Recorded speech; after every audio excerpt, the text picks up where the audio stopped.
ਉਹ ਅੱਲਾ ਦੀ ਕਸਮ ਸਰ ਉਹ 3 ਵਜੇ ਉੱਠ ਕੇ ਉਹ ਸਪੀਕਰ ਫੜ ਲੈਂਦਾ ਸੀ। ਉਹ ਵਿਚਾਰੇ ਨੂੰ ਕੋਈ ਲਫ਼ਜ਼ ਵੀ ठीक से अदा करने आते। लोगों ने 9 मई का सानहा बर्पा किया है, उनसे वसूलियाँ की जाएंगी। यहाँ से झंडे निकलेंगे और जाके हज़रत इमाम मेहदी साहब के साथ मिल जाएंगे। मस्जिद के नाम का अकाउंट था, बंद हो गया। ये गज़वातुल हिंद से मुराद क्या है, ये क्या होगा? खान साहब ने एक एक्ट ये निकाला कि जुम्मे के अलावा कोई भी जो स्पीकर के ऊपर है कोई भी अल्फाज अदा नहीं हो सकते, क्योंकि शौकत खानम को खाल जानी थी।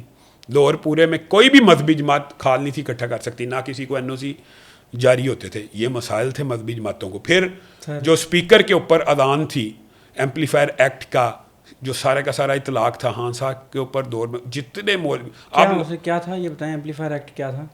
खान साहब ने एक एक्ट ये निकाला कि जुम्मे के अलावा कोई भी जो स्पीकर के ऊपर है कोई भी अल्फाज अदा नहीं हो सकते। अजान भी नहीं हो सकती? अजान भी नहीं हो सकती थी तब। अब तो दोबारा शुरू। अजान तो कोई रोक नहीं सकता सर। नहीं, एम्पलीफायर एक्ट के तहत खुद जुम्मे वाले दिन 2 अजानों के बाद एक छोटा सा, अहले हदीस तो नहीं पढ़ते लेकिन देवबंदी एक अरबी खुतबा पढ़ते हैं, दूसरी अजान के बाद 2 खुतबे, वो स्पीकरों पे चलता था, उसके ऊपर पाबंदी नहीं। मेरे हाथ तो जुड़े ने, मैं ना सर हरबंसपुरा ਦੇ ਵਿੱਚ रहना सर। मेरे को आप खुल गए होंगे। मैं हाथ जोड़ के सर, वो एक बाबा रात की खुदा की कसम हसाम भाई, नहीं ये तो तकलीफ देना है। हम कब इसके कायल वो उठ जाता था, पता नहीं बेचारा नींद नहीं सी आती। हम इसके कायल कब हैं? ਉਹ ਅੱਲਾ ਦੀ ਕਸਮ ਸਰ ਉਹ 3 ਵਜੇ ਉੱਠ ਕੇ ਉਹ ਸਪੀਕਰ ਫੜ ਲੈਂਦਾ ਸੀ। ਉਹ ਵਿਚਾਰੇ ਨੂੰ ਕੋਈ ਲਫ਼ਜ਼ ਵੀ ਠੀਕ ਸੀ ਅਦਾ ਕਰਨੇ ਆਉਂਦੇ, ਪਰ ਸਰ ਕਸਮ ਖੁਦਾ ਦੀ ਉਹ ਅੱਧਾ ਘੰਟਾ ਪੌਣਾ ਘंटा वो स्पीकर नहीं छड़ता, कल्ले लग जाता। अच्छा तारिक भाई, आप हम इस बात के कायल हैं? नहीं, आपके क्या ये मस्जिदों में आपने वैसे पूछा कि खान साहब से इख्तिलाफात क्या थे मजहबी जमातों को। ये तो मजहबी जमातों को ये इख्तिलाफात थे। फिर सबसे बड़ा जो इख्तिलाफ, जो टर्निंग पॉइंट आप कहेंगे ना, सबसे बड़ा जिससे पूरे पाकिस्तान की मजहबी जमातें खान के खिलाफ होगी, वो आसिया मलूना की रिहाई थी, जिसका क्रेडिट खान साहब ने अज़हुद अपने आप को दिया। और आसिया का जो केस है ना, वो अब लोग भूल चुके हैं। उसके अंदर SP साहब, जज साहब, हाई कोर्ट, हर एक ने उसको गिल्टी करार दिया। और खान साहब ने उसको जब रिहा करवाया तो बहरहाल ये मजहबी जमातों के लिए, क्यों? क्योंकि आसिया का केस एक टेस्ट केस था कि आज तक किसी मौलवी ने उसको एक थप्पड़ भी नहीं था मारा हुआ, और मौलवी ये चाहते थे कि इसको अदालतों के ज़रिए प्रोब किया जाए। आपको पता शिद्दत पसंदी का मैं भी खिलाफ हूँ। मसलक अहले हदीस के ऊपर सबसे ज़्यादा तौहीन के पर्चे होते हैं, लेकिन इसका ये मतलब नहीं है कि अगर 75 साल में आप क्या समझते हैं कभी तौहीन हुई नहीं हुई है, तो आज तक एक मुल्ज़म को भी सज़ाए मौत क्यों नहीं हुई? तो ये आसिया का केस तो सारी मजहबी जमातों ने एक बड़े अहसन तरीके से लड़ा, उसको मुल्ज़म करार दिया गया, उसको सज़ा होगी। तो एक सज़ाशुदा मुल्ज़म को खान साहब रिलीफ देंगे कैसे? अदालत ने रिलीफ दिया था। हाँ, अब ये देखें, अब मैं यही चाहता था आपसे सुनना। खान साहब खुद कहते हैं, अपना उनका इंटरव्यू है कि आसिया को मैंने रिहा करवाया अदालत के ज़रिए, अदालत ने रिलीफ दिया। ये बात आपकी दुरुस्त है, लेकिन किसके कहने पे? खान साहब खुद उसका क्रेडिट लेते हैं। बाहर जाके उन्होंने ये क्रेडिट लिया, इंटरव्यू दिया है कि आसिया को छोड़ने में मेरा किरदार है और मैंने उस औरत को पाकिस्तान से छुड़वाया। ये बहुत बड़ा टर्निंग पॉइंट था। उस वक्त ये तहरीक चल रही थी और तब मजहबी जमातों ने, आपको पता, उसके बाद फिर मौलाना जो इमरान खान की जमात के साथ हो रहा है, आप उसकी मजम्मत करते हैं? शदीद किस्म की मजम्मत करते हैं, किसी के ऊपर जुल्म नहीं होना चाहिए, लेकिन उसी तरह 9 मई के वाक़यात की भी मजम्मत करते हैं। मैं भी करता हूं। तो फिर करते हैं हम। हाँ, तो फिर दोनों बात करनी चाहिए। जुल्म किसी तौर पे भी 9 मई को भी जस्टिफाई नहीं किया जा सकता, मजम्मत की जा सकती, मजम्मत नहीं किया जाता। बल्कि मैं तो ये समझता हूँ जिन लोगों ने 9 मई का सानहा बर्पा किया है, उनसे वसूलियाँ की जाएँ। अच्छा, ये जो अमलाक का नुकसान हुआ। अब मैं थोड़ा सा सारी गुफ्तगू को हटा के थोड़ा सा आगे बढ़ाना है सर। ये बताइएगा, ये जो गज़वतुल हिंद कहा जाता है, इस खत्ते के बारे में बात की जाती है, ये हमारे के अहादीस मुबारका की किताबों में हैं। ये गज़वतुल हिंद से मुराद क्या है, ये क्या होगा, ये कौन करेंगे, कौन लड़ेगा, क्या है, इसकी डिटेल क्या है हदीस नबविया में? तारिक भाई, बुनियादी तौर पे ये कंसेप्ट आज क्लियर कर लेना चाहिए कि ग़ज़वा हिंद क्या एक जंग को कहते हैं या मुसलसल जंगी अमल को कहते हैं। तो रसूलुल्लाह सल्लल्लाहु अलैहि वसल्लम की जो हदीस है मुस्नद अहमद और दीगर कुतुब में, कि अबू हुरैरा से भी रवायत है और दीगर सहाबा से भी, कि अगर मैं ग़ज़वा हिंद को पालूँ तो मैं उसमें शामिल हूँगा, क्योंकि रसूलुल्लाह सल्लल्लाहु अलैहि वसल्लम ने किसी जंग के बारे में ऐसा नहीं कहा कि मैं उसमें शामिल ना भी हूँ, फिर भी वो ग़ज़वा कहते हैं किसको हैं? जिसमें रसूलुल्लाह सल्लल्लाहु अलैहि वसल्लम बज़ाते खुद शरीक हों।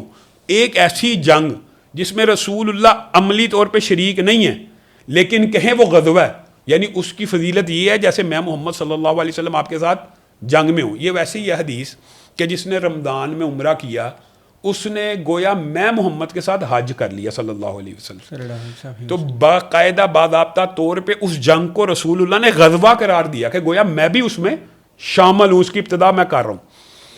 تو اس جنگ کے حوالے سے یہ بات سمجھنے کی ضرورت ہے کہ ہر وہ حملہ، ہر وہ جنگ جو ہند کے علاقے میں شرک کے اڈوں کے اور بت پرستوں کے خلاف لڑی جائے گی وہ ایک جنگ نہیں ہے.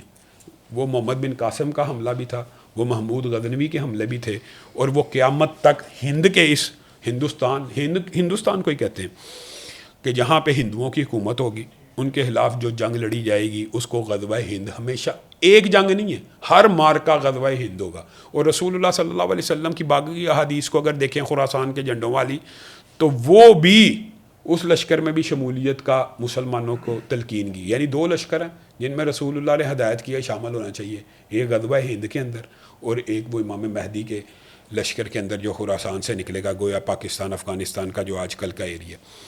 تو ہند کے حوالے سے تو یہ بات واضح ہونی چاہیے کہ وہ ایک جنگ نہیں تھی. لوگ کہتے ہیں جی وہ تو محمد بن قاسم لڑ چکا ہے، وہ جی ہو چکی ہے، وہ ہو چکی ہے، وہ بھی اس میں شامل ہے. لیکن بنیادی طور پہ غزوہ ہند تب تک جاری رہے گا جب تک ہندوستان پورے کا پورا مسلمانوں کے زیر تسلط نہیں آ جاتا. لوگ کہتے ہیں وہ جو اکبر کے دور میں، بابر کے دور میں آ گیا تھا، لیکن ان کے راجے مہاراجے اور مختلف چھوٹی موٹی ریاستیں ختم نہیں تھی ہوئی. جب مکمل وائپ آؤٹ ہو جائے گا غزوہ ہند مکمل ہو جائے گا.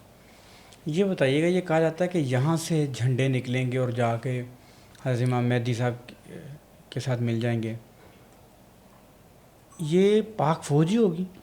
طارق بھائی بنیادی طور پہ اگر ہم یہ کہیں صرف پاک فوج ہوگی تو اس سے پہلے کے کچھ حالات بھی ہیں کہ عیسائی آپ سے غداری کریں گے اور عیسائیوں کی 9 لاکھ سے زیادہ فوج آپ کے اوپر حملہ آور ہوگی. یعنی آپ کو پتہ وہ ساری احادیث، ہر 80 جھنڈے ہوں گے اور ہر جھنڈے میں 12,000 جو عیسائی ہوں گے وہ مسلمانوں کے اوپر ٹوٹ پڑیں گے. پہلے اس کے یہ کہاں ٹوٹ پڑیں گے؟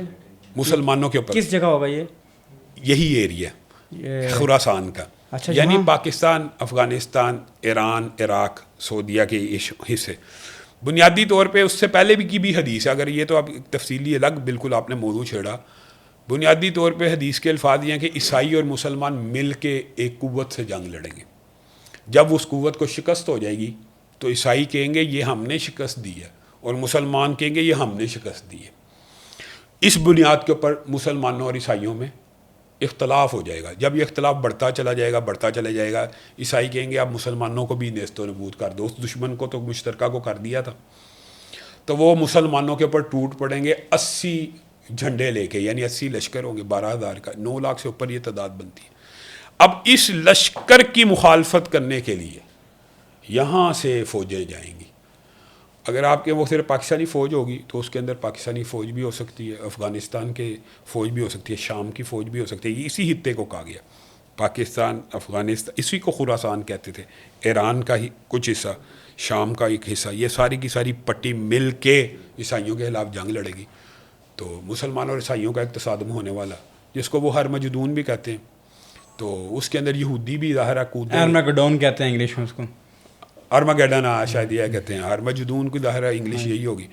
تو بنیادی طور کے اوپر، لیکن اس کے اندر ایک پازیٹیو بات یہ ہوگی کہ جو اب آج آپ اسرائیل کو بنتے ہوئے دیکھ چکے ہیں تو آپ کو یہ بات سمجھ آ جائے گی. کبھی میں سمجھتا ہوں ہمیں تو چلو ہم اس دور میں پیدا ہوئے، ملک موجود میں تھا، لیکن وہ لوگ کیسے اس حدیث کو سمجھتے ہوں گے کہ ایک وقت آئے گا کہ اس علاقے میں تو پھر ہر درخت اور ہر پتھر پکار اٹھے گا کہ میرے. لوگ سوچتے ہیں یار ادھر یہودی آ جائیں گے. 100 سال پہلے تو ہے ہی 200 سال یعنی کہ 1917 سے پہلے جب بالفور ڈکلیریشن ہوا ہے تو پھر وہاں لوگوں کو یعنی لیکن حدیث تھی کہ ایک وقت آنا ہے کہ درخت بھی کہے گا کہ میرے پیچھے یہودی چھپا ہے، مسلمان اس کو پکڑ لے. پتھر بھی کہے گا. تو وہ وقت انشاءاللہ مسلمانوں کے لیے آنے والا ہے. اگرچہ ابھی ہم اس فیز سے گزر رہے ہیں کہ رسول اللہ صلی اللہ علیہ وسلم نے فرمایا تھا ایک وقت آئے گا کہ بھوکے تم پہ ایسے ٹوٹ پڑیں گے، جیسے قومیں تم پہ ایسی ٹوٹ پڑیں گی جیسے بھوکے دسترخوان پہ ٹوٹتے.